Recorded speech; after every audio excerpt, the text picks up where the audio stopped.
Coming up tonight on Delmarva Sports Insider, a city rivalry that lived up to the hype. Y-High and Parkside coming down to the fourth quarter with must-see highlights. That's right, and still to come, the Woodbridge girls look to remain unbeaten on the season, hosting Apo last night. Highlights from Greenwood are straight ahead. That's right, and the Roach got loose and felt in again. It happened again. Kahim and company looking to remain undefeated, showing off in front of their fellow students today against Indian River. Welcome, and what a time to be alive. It's time for Delmarva Sports Insider. I, of course, am Sports Director Trayvon Miles, alongside Jeffrey Harris. Appreciate it. Welcome into the new and improved Delmarva Sports Insider, the only show here on the shore giving you in-depth analysis to, well, all sports here in Maryland and in Delaware. That's exactly right. And Jeff, I gotta admit, it's getting close to the holiday break.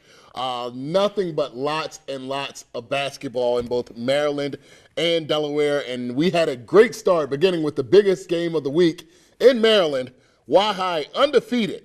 Undefeated, right? Yeah, that's right. It's pretty good. Parkside undefeated. So both of those teams going to clash last night. A great game. Y-High taking on rival Parkside. Yeah, now the Tribe with a quick start in this one. Big Dom Bailey, see him on the football field, did his thing inside. 8 first quarter points to put Y-High up 13 after 1. Now, the onslaught would continue in the second. Nasty. The transfer, Dorian Stevens from behind the arc. Looking good. Splash kid. Y-High with an 8-point cushion at the half. But you know what? Second half, Parkside making a run. It's a freshman. That's by their stud freshman, Taiwan Hardy. Stop. Team high 17 for that kid. A few plays later, Ja'Kai Spence in the corner. Here it is. Knocking Money. it down. Parkside taking their first lead with 7 minutes left in the fourth. But I'll tell you what, something about this veteran bunch. That Y-High flex had. on him. Jaden Baker, and then the outlet to Keyshawn Marshall for the dagger. Y-High. Look at the crowd. The final remaining unbeaten team in the league. They beat their rivals last night by a final of 69-62. Chemistry. Everybody knew they were on the team. We came here to focus. There's a lot of hype to this game, both undefeated teams. We had to stay focused. They made a run. We made a run. Basketball is full of games and runs. You heard it right there. Keyshawn, a veteran. Yeah, you know Parkside made some runs, but we made some runs as well. Y-High, man, we got to give it up to them. So poised under pressure. We talked about it. Baker, Marshall, and Stevens.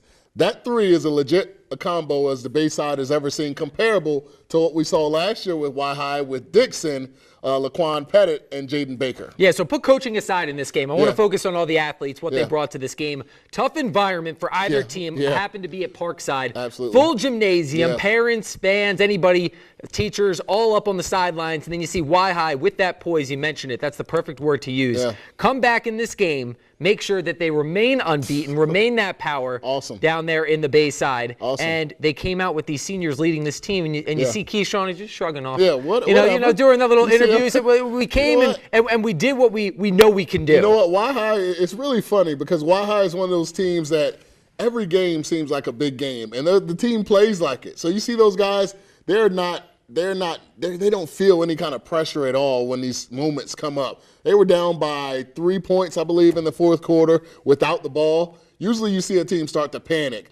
This team, they're like, okay, whatever. We've done this before. And it's a team that had a target on their back last year, a target again this year. And we could talk about them probably for another half hour. But we need to get to more Bayside games, so we're going to send it over to Drew Williams. Thanks, Jeff. You mentioned a couple good rivalries over there, but let's get into a couple more. The first of a few uneven finishes. This one at James M. Bennett hosting Colonel Richardson right here in the Bury. And Bennett looking to bounce back after that really tough loss Thursday against Parkside. Unbeaten so far at home, and Jiron Harmon gets it started. 5 points for him in the first, gives Bennett a 2-point lead after 1 quarter. Then the Clippers starting to apply some defensive pressure. The steal by John Long. He tosses it up for Saquon Cotton for 2 of Cotton's 14 on the night. And even more defensive pressure yields results in, more turnovers from Colonel. Gerald Spates picks off this pass, takes it all the way to the rack. Career high 25 points for him.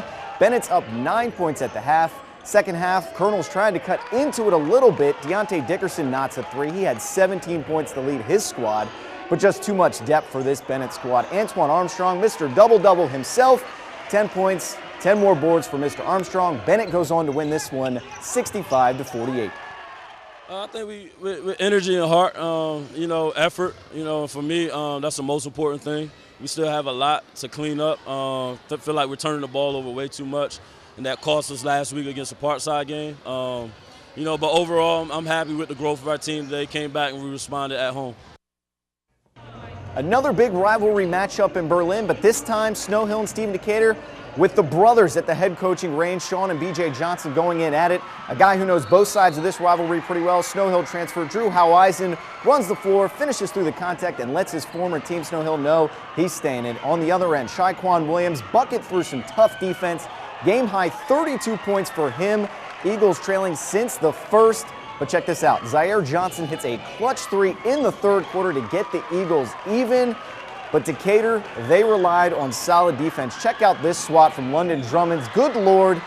He gets up there and fires up the Seahawks slate. And, of course, if you're talking about Decatur, you have to talk about this guy. Churchill Bounds getting it done from long distance.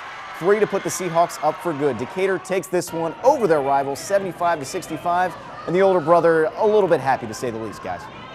I mean, I've been around this game a long time, and anytime we play Snow Hill, no matter what the records are, they gonna bring it, you know. My brother's more competitive than anything. My son's a competitor, so I know they was gonna have their team well prepared. It was a great atmosphere. I'm just happy we got the win. Well, like I told my team, you don't like to lose to your little brother, and I told my team I need y'all, and they came through for me, so I give all the credit to my team. And over Washington hosting Pocomoke, two teams with a slow start to the year, but Pocomoke got off to a hot one in this game. Joseph Collins grabs the rebound and puts it back up for 2 of his 11 points. And then time winding down in the half, Charles Finney gets the finger roll to go, plus the contact. He had 20 in the first half. Warriors up 10 at the break. Now we head into the second half, and Jags start coming out hot. Jamal Matthews gets it behind the arc. He drains the triple, and then next possession, Aiden Horsey, he's able to force the turnover. He's headed the other direction. He slams it home. He had 17 points, and Washington climbs all the way back in the fourth, and it's Jahari Eni in the corner with the dagger. Jags come back to shock the Warriors, 75-55. Sorry, you have to relive that one, Kenny. Sorry.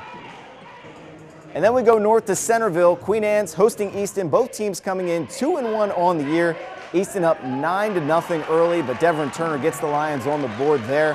But Easton's showing the defense all game long. Nick Walter gets the steal. Nobody stops the ball, and he's going to take it himself through traffic for 2.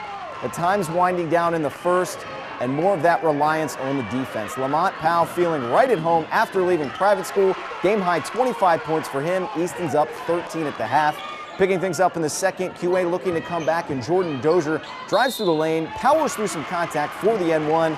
But the Lions could never get the lead under a dozen. It was all about the Warriors tonight. The big man, Jaden Copper, you know his name, gets the loose ball, gets the N1, shot to go. Easton moves to 3-1 with a 78-66 win over Queen Anne's. My teammates was getting me involved. They was telling me to keep shooting the ball. I had a hot first half, so they were just like, keep going and don't stop. And for us to keep our lead, I knew I had to keep going to help my team win. We knew we had to win this game. This was a must-win for us. If we won this, we knew we'd get back to the top and get the respect that we earned. And in girls action over on Thursday, Y-High's visiting Snow Hill. And from the opening tip, Lady Indians getting out and running. Shymira Shelton skies in for the N1 to get Y-High aboard, and Kaya Camper gets 2 of her own. Y-High jumps out to a 31-3 run, thanks in part to that big press defense. Snow Hill, they would stop the onslaught just a bit. Jayla Purnell on the wing knocks down the 3, but in the end, too much from Coach Willie Downing's team. Shelton in the post for 2. Y-High cruises 61-20, guys. We'll send it back over to you at the desk.